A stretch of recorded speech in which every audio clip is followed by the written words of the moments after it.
Assalamu alaikum wa rahmatullahi wa barakatuh.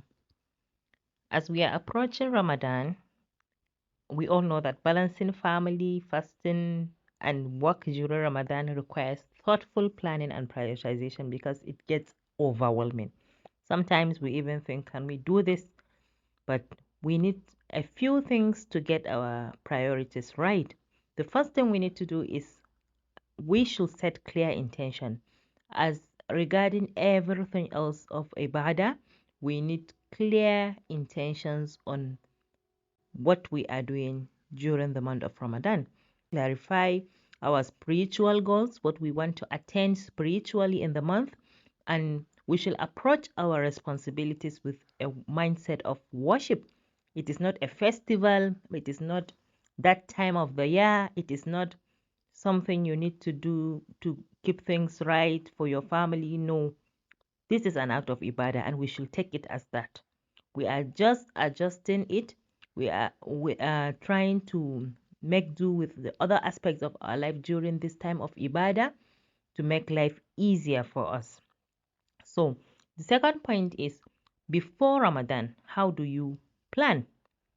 You need to plan your meals and grocery shopping in advance. You are not to be caught in the market going all over the place every day during Ramadan. This is a special time for us. It is very important and it is time for accepting dua. It is time for worshipping Allah. We shouldn't be roaming about mindlessly in Ramadan. We need to stock up on essential items to minimize the time spent in the kitchen during Ramadan. We should also adjust our work schedule if we can. If possible, discuss with your employer about adjusting your work hours during Ramadan.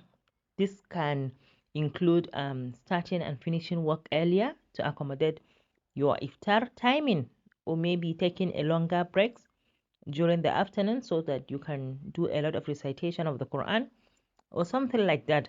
But there should be a little bit of adjustment in your timing in your work timing during Ramadan. Then how to coordinate your family. You need to communicate with your family members about your schedule during Ramadan. You shall discuss how responsibilities can be shared between you. You should also ensure that everyone plays a part in creating a supportive environment. You can't do all the work yourself. You can't do all the cleaning, the cooking, the waking up for tahajjud, the waking up the kids, preparing the house for guests, and a lot more. You can't do that alone. They need to put hands for you. Then the next aspect is meal planning. You should prepare simple and nutritious meals for your suhoor and iftar. You should consider making larger portions that can be frozen for convenience. If your family doesn't like eating frozen food or something like that, you can take a major ingredient, for example, prepare some meals around that meal so that you can repurpose a certain ingredient several times before moving on to the next to ease things for you. You don't go about preparing like different ingredients every day and like it gets exhausting because you don't need you the preparation will take a lot of your time. Then it is very important that you stay hydrated during your non-fasting hours. After iftar, you should drink water a lot between iftar and suhoor because dehydration can affect both your energy levels and your productivity at work. Then you should also allocate specific time for prayers, Quran recitation, and reflection. Even brief moments of this connection with Allah can make significant impact. You should listen to sermons, it will touch the heart. You should recite the Quran after each salah. You should also say your azkar. You should remember to do dua al-haja, that is dua of your needs. You should seek from Allah because the dua of the fasting person is accepted. Likewise, dua at the point of iftar, it is accepted. Likewise, during the tahajjud. All right, pray a lot. Pray a lot. Then you should also be realistic about your work commitments and avoid over committing during Ramadan. Ba naki bane kice kin shiga nan class and kin shiga can class, and no. A Ramadan ki huta. Take breaks from all these things. Take break from your social media if they are exhausting you or if they are taking a bunch of your time.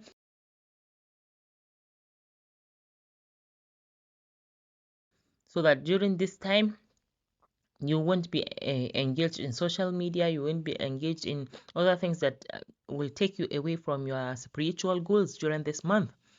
You should focus on high priority assignments and prioritize your tasks at work. If possible, create a flexible work environment that allows for breaks during your prayer times. You shouldn't work at any place that does not accommodate your prayer times. You should discuss this with your employer to ensure that you have a supportive atmosphere. You should also maximize your weekends for additional rest, for family time, and for spiritual activities. You should plan special family activities or community events to strengthen bond. Go visit your relatives, go visit the neighbors, because a lot of the time we tend to forget that everything we do during Ramadan has special rewards, and we neglect um the ties of kinship during Ramadan. We stop visiting our friends, our families, and we keep saying that in Ramadan ba a zuwa ziyara. Waye ya ce miki ba a zuwa ziyara a Ramadan? Ladan da yake cikin ziyara a Ramadan sai kin gani. So a bar bacci a tafi ziyara, a bar bacci. Masu bacci su tattashi, maza a tafi ziyara. Yes, during the evening, everyone is in the kitchen and preparing meals for their families. But what of the morning? What of the afternoon time during the weekends? Please visit your loved ones. All right. You should also distribute household tasks between the family members. You should encourage everyone to contribute to the daily chores and to lighten the load for everyone. You should also take care of yourself physically and mentally. You should ensure you get enough rest. You should put in a little bit of exercise and relax a bit to recharge. Remember that you need to have a flexible environment. You should adapt to the situation. It is okay to adjust your schedule as needed and seek support from your family and colleagues, because Ramadan is not only a time of fasting but also an opportunity for you to grow closer to Allah, to self-reflect, to find out, to checkmate things, to find out where you are lacking and put in the work there and strengthen your family bonds and keep it that way even after Ramadan. May Allah accept our ibadah. Jazakumullahu khairan for watching. For more marriage and productivity tips, subscribe, like, and share. Wishing you love and success. Until next time, I'm Yasmin. Ma'as salam.